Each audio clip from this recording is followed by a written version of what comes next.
SKylaRk study is an initiated study which we started out at Mass General in Boston, and it was led by my colleague Dr. O'Donnell, and all of the patients are in fact accrued within the Boston neighborhood, so Dana-Farber and the MGH. This was testing a 4-drug combination in patients who are transplant eligible.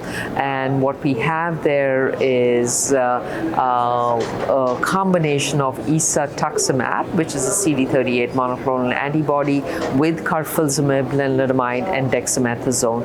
The dosing of Carfilzomib in this quadruplet was a weekly dosing.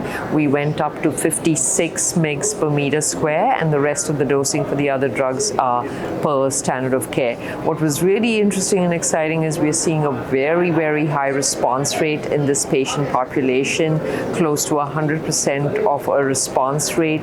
Obviously, it's still early days for follow-up in these patients. We're seeing a high proportion of patients achieving MRD negativity, and you will see this on this poster later on at this meeting. And obviously, we want to follow these patients a bit long-term to see whether this is durable or not.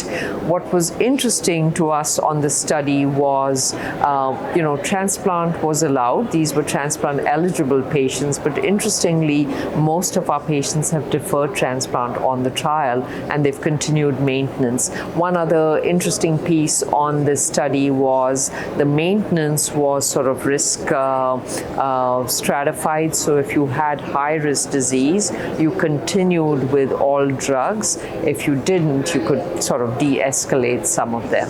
So obviously early data that we are presenting at this year's meeting, but we look forward to seeing the long-term outcome with this 4-drug quadruplet in this transplant-eligible patient population.